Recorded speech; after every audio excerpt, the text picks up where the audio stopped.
saya Syifa Aulia dalam Berita Kaltim hari ini. Kembali kami sampaikan 3 berita utama Kaltim hari ini. Sebuah mobil seruduk puluhan sepeda motor di sebuah gang sempit di Samarinda. Sopir diburu polisi.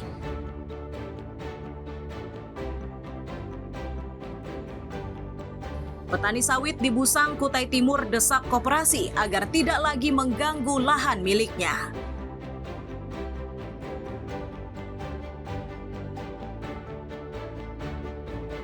Miris seorang janda di Samarinda bersama 2 anaknya tinggal di sebuah tenda.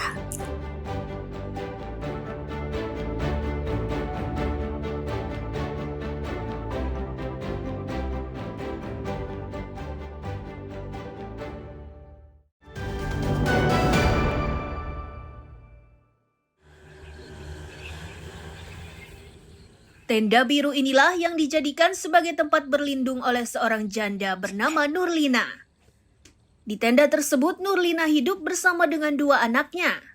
Belakangan diketahui jika tenda yang didirikan di bantaran Sungai Karangmumus, kawasan Jalan Es Parman itu sudah dimanfaatkan oleh Nurlina sejak setahun terakhir. Pihak Kecamatan Sungai Pinang yang mengetahui kondisi tersebut langsung bereaksi.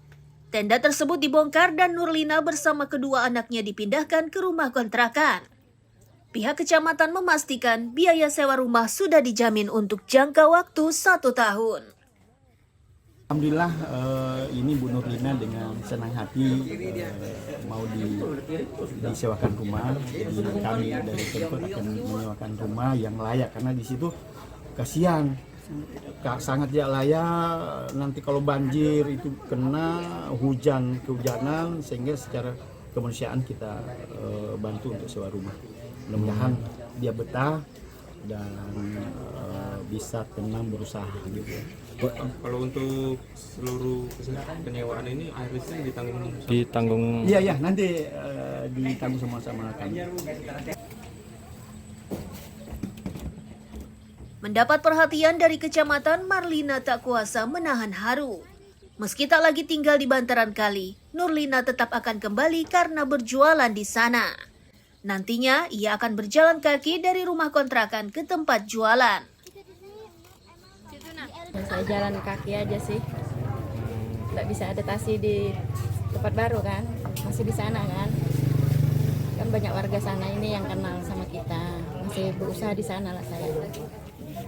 Subuh sudah turun ke pasar jam 4, anak saya belum sekolah juga kan, anak-anak belum juga sekolah. Berarti pasar Segiri Bu ya? Ya, saya biasa jalan kaki. Biasa jalan kaki. Ini lumayan jauh berarti Bu. Kalau anak sekolah Bu, pergi sekolahnya jalan kaki juga? Ini yang cewek bisa aja saya antar pakai sepeda dia, saya jalan kaki. Sudah sejak lama Nurlina ingin tinggal di rumah yang lebih layak. Akan tetapi keinginan tersebut tidak bisa terwujud karena tidak memiliki uang. Amir Hamzah dan Iswanto melaporkan dari Samarinda.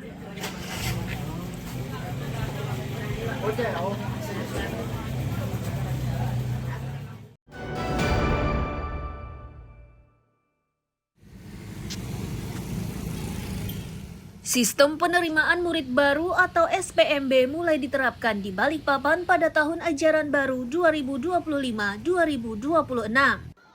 SPMB yang menggantikan skema PPDB ini bertujuan untuk menciptakan proses seleksi yang lebih adil dan merata bagi calon murid baru.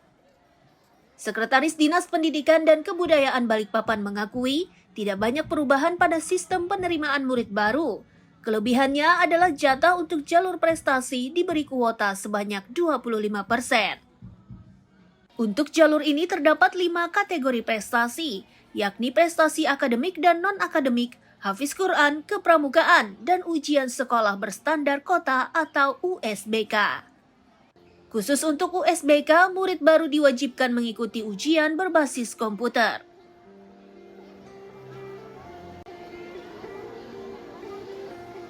Kalau mau bilang ya sebetulnya secara substansial nggak ada yang berubah bos, ya kan? Dulu masalah zonasi sekarang jadi rayonisasi. Dulu di zona sekarang di domisili. Dulu itu perpindahan tugas sekarang sudah dipersingkat dengan kata-kata mutasi. Hanya saja begini yang keren itu di prestasi.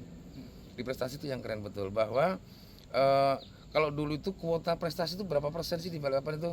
Nah, dulu itu sisanya saja 20% di bawah. Sekarang nggak boleh bos, minimal itu 25% itu untuk prestasi. Dan prestasi betul-betul kita gali dari semua sumber dan potensi yang ada. Akhirnya Balikpapan menemukan 5 sumber prestasi itu. Dinas Pendidikan yakin sistem penerimaan peserta didik baru yang kini diterapkan akan memberikan peluang yang sama kepada semua calon peserta untuk diterima bersekolah di sebuah sekolah. Amir Hamzah dan Riani Mantini melaporkan dari Balikpapan.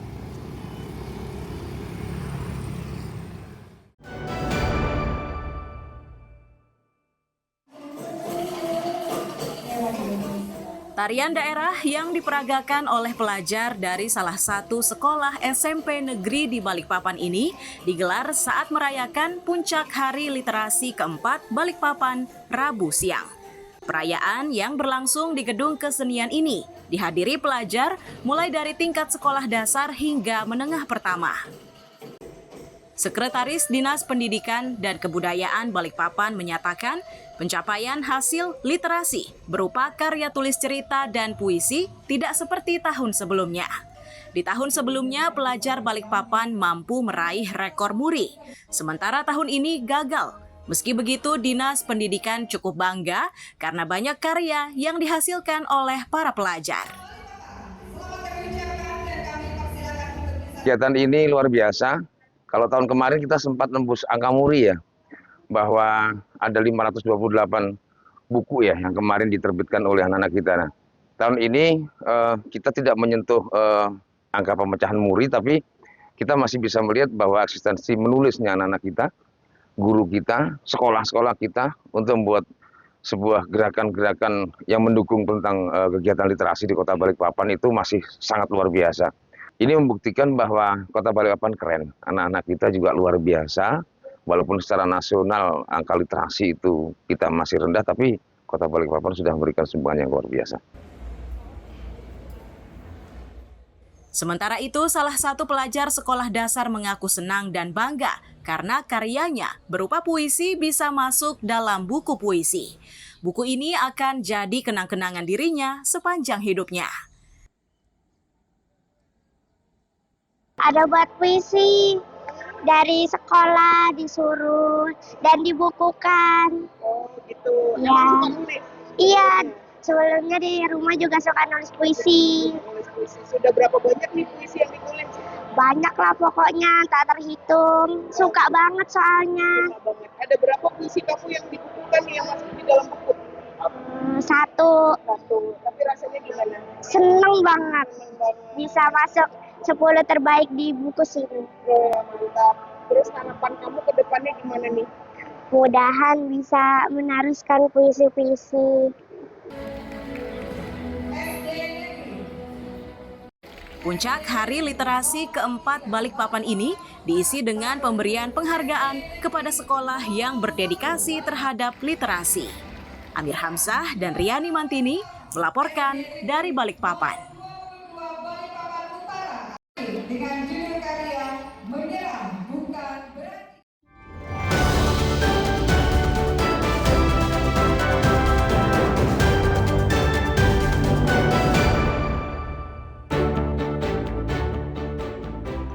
Pemirsa, berita tadi menjadi akhir perjumpaan kita hari ini.